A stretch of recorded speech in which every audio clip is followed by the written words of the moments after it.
God's promises in times of desertion. Have you ever had the wind knocked out of you? Maybe when you were a child, a bully came up to you and hit you in the stomach, leaving you unable to breathe. It is a terrifying feeling. Sometimes things happen to us that leave us feeling helpless and like we're going to die. And sometimes these things are physical events, and sometimes they are emotional events. Sometimes we're caught off guard and find ourselves deserted and abandoned by our very own family. Everything around us seems to be falling apart. It is in these times that God has promised us in times of desertion to defend us, to protect us, and to provide for us. Listen to what King David wrote when he was fleeing from his own son, Absalom. Lord, how are they increased that trouble me? Many are they that rise up against me. Many there be which say of my soul, there is no help for him in God. But thou, O Lord, art a shield for me, my glory and the lifter, my head. I cried unto the Lord with my voice, and he heard me out of his holy hill. I laid down and slept. I awakened, for the Lord sustained me. I will not be afraid of 10,000s of people that have set themselves against me round about. Arise, O Lord, and save me, my God. For thou hast smitten all my enemies on the cheekbone, and you've broken the teeth of the ungodly. Salvation belongs to the Lord. Thy blessing is upon thy people. God's promises in times of desertion are for all of us who have suffered at the hands of those around us. It does not matter if it was your husband who deserted you. It does not matter if it was your wife who deserted you. It does not matter if it was your parents who deserted you. The promises of God in your times of desertion are true, and you can count on Jesus to do what he has promised he would do. I want you to close your eyes, if you can, and just listen to some of these promises. Isaiah 62, verse 4. There shall no more be termed thou shalt no more be termed forsaken, neither shall thy land any more be termed desolate, but thou shalt be called Hephzibah, which translated means, my delight is in her. And thy land, Beulah, which translated means to marry. For the Lord delights in thee, and thy land shall be married. Isaiah 62, verse 4. Isaiah 49, verses 15 and 16. Can a woman forget her suckling child, that she should not have compassion on the son of her womb? Yea, they may forget, yet will I not forget thee. Behold, I have graven thee, I have marked thee, you, on the palms of my hands. Thy walls are continually before me. Isaiah 49, 15 and 16. Deuteronomy 31, 6. Be strong and of good courage. Fear not, nor be afraid of them. For the Lord thy God, he it is that does go with thee. He will not fail thee, nor forsake thee. Deuteronomy 31:6. In Psalm 68, 4, 5, and 6, it tells us, sing unto God, sing praises to his name. Extol him that rides upon the heavens by his name, Yah, and rejoice before him. A father of the fatherless, a judge of the widows, is God in his holy habitation. God sets the solitary in families. He brings out those which are bound with chains, but the rebellious dwell in a dry land. Psalm 68, 4-6. And in Proverbs chapter 23, verses 10 and 11, we find a promise of protection. Remove not the old landmark, and enter not into the fields of the fatherless. For their Redeemer is mighty. He shall plead their cause with thee. Proverbs 23, verses 10 and 11. In Jeremiah chapter 49, verse 11. Leave thy fatherless children.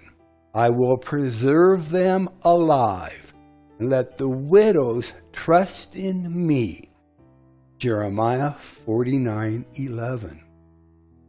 Deuteronomy 10, 17 and 18 says, for the Lord your God is God of gods and Lord of lords, a great God, a mighty and a terrible, which regards not persons, nor takes reward.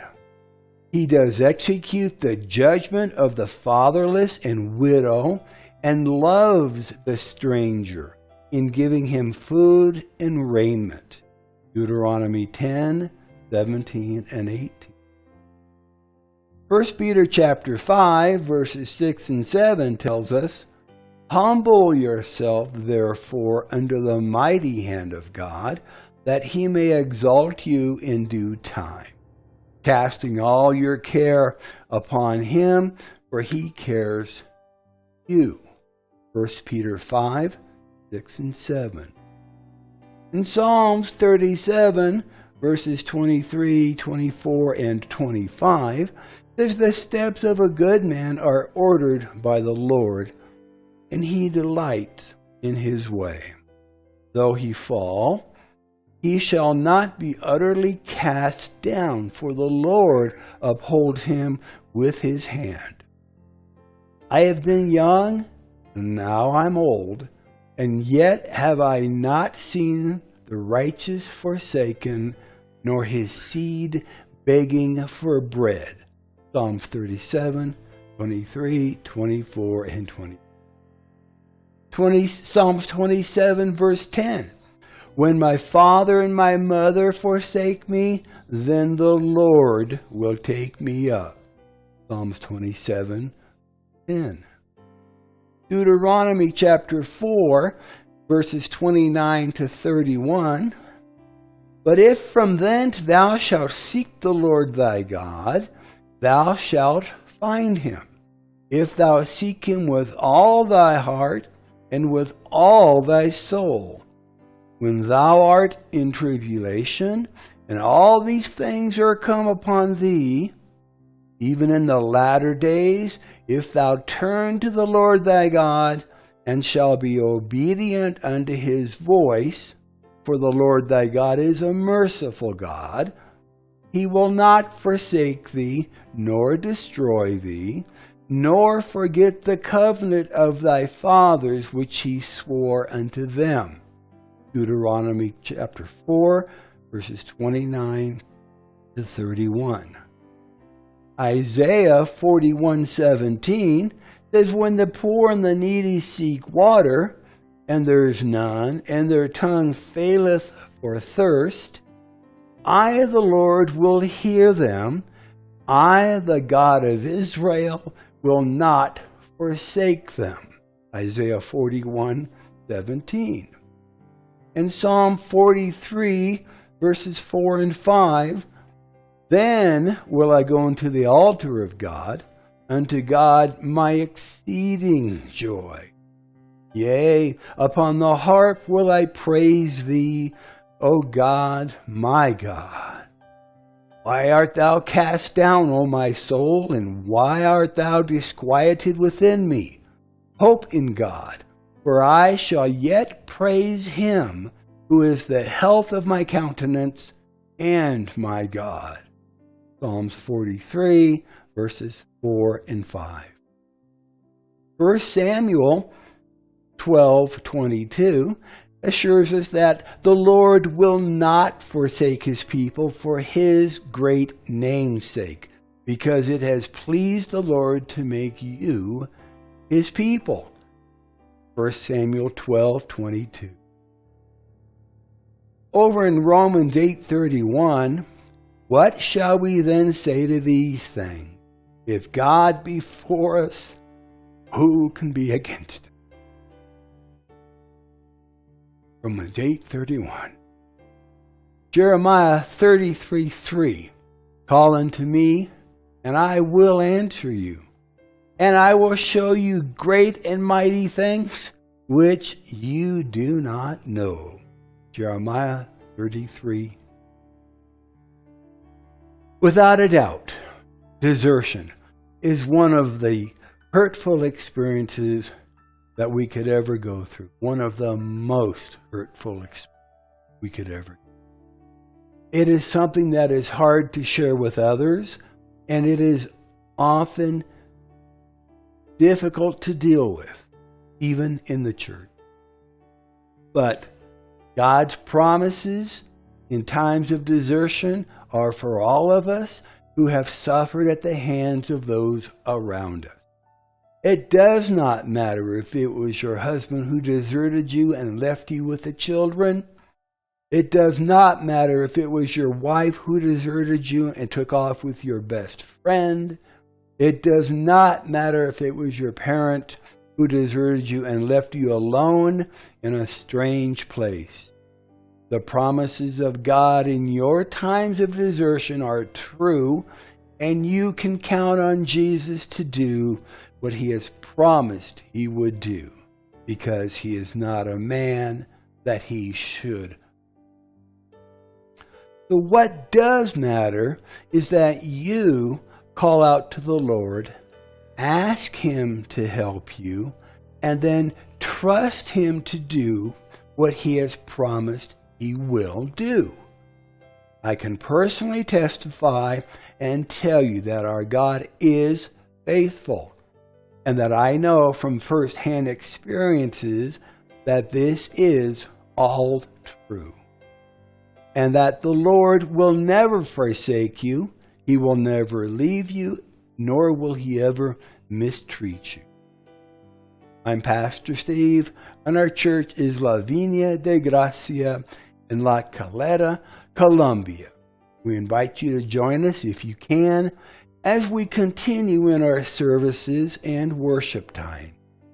So until next time, may the Lord richly bless you, prosper you, and keep you safe as you follow hard after him. And we'll see you next time. God bless.